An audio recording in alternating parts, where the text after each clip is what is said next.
So I have been saying for quite a while now, those of you who've been watching my channel for a while now know this because I like to repeat myself. And this isn't because, again, I like repeating myself or I like the sound of my own voice. The problem is that there are things that are truthisms going on in our current politics, and especially in the Tory party. And unfortunately, very often we have to repeat ourselves time after time after time because these things continuously come up. What are we talking again about today? Well, we're talking about the two big ideas in the Tory party. For those of you who don't know, the first one is the global Britain agenda, and the second one is the levelling up agenda. And as we've said before, neither of these two can coexist or work together because you can't have an agenda of global Britain and free trade agreements without levelling up the north and providing economic support and protection. One undermines another. Both cannot work simultaneously together. Yet these are the two big things, the ideas in the Tory party that are intended to make Britain better. And today, believe it or not, we've got a perfect example of what has happened, because we've got Liz Truss flying all over the world trying to sign these quote-unquote trade agreements. Some of them aren't trade agreements, they're rollover agreements. Basically, we'll continue trading until we can work out a free trade agreement. We've got rubbish trade deals with India. Again, we do far more trade with Belgium than we do with India. Go figure. But again, why aren't we paying more attention to the European market where we do all our trade with, instead of trying to get all these new trade agreements, particularly when we look at the agreements where we've signed with Mexico, India and Japan have overwhelmingly favoured them. And it essentially means that our manufacturers on the UK are going to suffer because of all these cheap imports. And unless the government actually intends to help local manufacturing, so much for the levelling up agenda. And today, this has been on spot because Liz Truss has committed an absolute catastrophic blunder, because one of the key points to the levelling up agenda was creating these free ports. And unfortunately, looks like Liz Truss and the levelling up agenda, this is going to be their first big bust up, because this is a colossal mistake. And I have been saying for quite a while that while Liz Truss has been doing these awful trade agreements at speed, something sooner or later would else come out. And it looks like the cracks on these agreements are starting to appear. So before we jump into today's article, please do remember to hit that like, share and subscribe button. And of course, down below there is a link to my Patreon page, as well as a one-off donation link. And as always, thank you very much to all those people who do support me that way. So, like I say, today's article comes from the London School of Economics, or the LE, or the TLE. The title is "Catastrophic Negotiating Blunder Leaves Freeport Manufacturers Shut Out of Export Markets."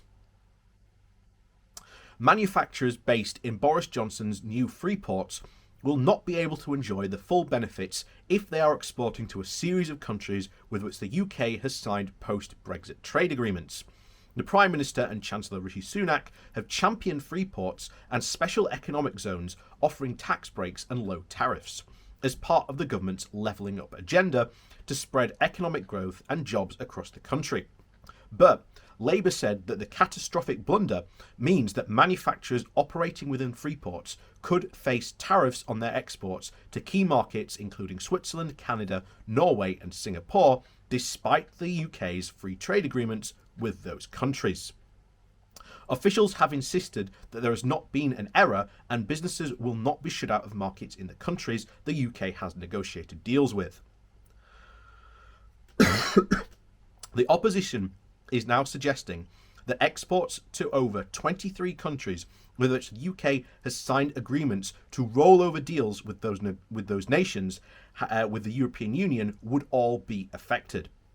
Labour Minister for Trade said that they've failed to remove a wide-ranging duty exemption prohibitions contained in 23 of those agreements. The prohibition states that any business which has not paid duty on its imports cannot benefit from reduced tariffs on its exports. The government spokesperson said there is no error and that it is not uncommon for free trade agreements to have these provisions. The problem is these are not free trade agreements. These are rollover deals. They are nothing like what a free trade agreement should be, and we've expressed how different they are before. But this is the government trying to convince people that they've got free trade agreements when they haven't got them. They're rollover deals. They're completely different. And as a result, these exemptions will come in, meaning that all these free port things are now locked out of all those exporting to all those countries. It makes them more expensive. So much for the benefits of the free ports and economic zones. So businesses will not be shut out, they continue to say, out of markets we have negotiated free trade deals with. They will benefit from both our free trade program and also from free ports, which provide tax breaks, simpler planning regulations, and cheaper imports. So where the provisions apply, firms will be able to opt out for either a duty drawback or the refund of import duty when goods are re-exported, or the preferential rates under the free trade agreement, providing the companies with the deal rules of origin tests. The exports of goods to 23 countries concerned were worth over 35.56 billion in 2019, almost 10% of the UK's goods exports. So this is an absolute catastrophic blunder.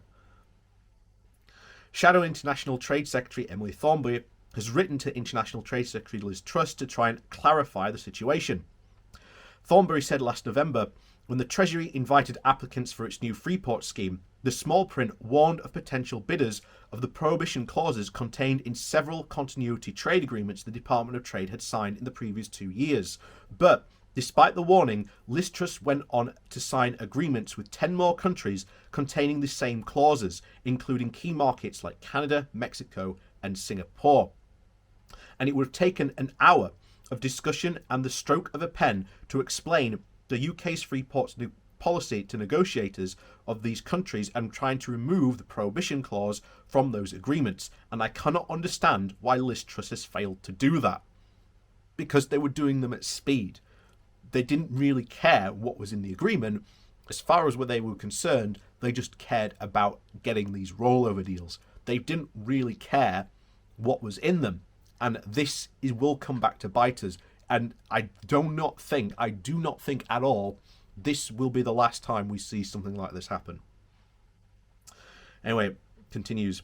On the surface, this looks like an absolute catastrophic blunder by a minister stuck in a silo. And as a result, I fear the manufacturers in towns, cities and regions across our countries who have succeeded in bidding for free port status risk missing out on all these access to key markets. At the budget in March, the Chancellor announced that free ports in East Midlands Airport, in Felixstowe, Harwich, Humber and Liverpool City region, Plymouth and Solent and the Thames and Teesside. He promised that 8 new free ports in English regions, unlocking billions of pounds for private sector investment, generating trade and jobs up and down the country. Except the problem, they've now pretty much all been locked out.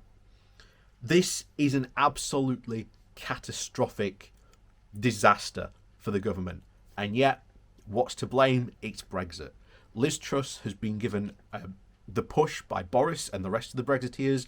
Go and do trade deals. Do as many deals as you possibly can. We do not care what is in the deals. So long as you sign them, that's fine. And here's the thing. I've constantly said that when we sign trade deals, the biggest problem is actually trying to get out of the trade deals. Once the ink has dried on the trade deals, it is very, very difficult to actually renegotiate them. Because why on earth would a country that has an advantageous position suddenly want to sign away or get rid of something that gives them that advantageous position? And as a result, we are looking at a sector of over 10% of our trade could be incredibly damaged. So, good job. Golf clap time. Good job, guys. Again, absolutely terrible, awful. I haven't seen a single news site covering this. I'm not surprised, but there you go. So yeah, yet another fantastic win for Brexit and Liz Truss. Congratulations, guys. Keep on failing. So, as always, thank you for watching. Please do remember to hit that like, share, and subscribe button on your way out. And of course, down below, there is a link to my Patreon page and a one-off donation link as well called Buy Me a Coffee, where you can buy me a coffee. And as always, thank you everyone for watching, and we'll see you all next time.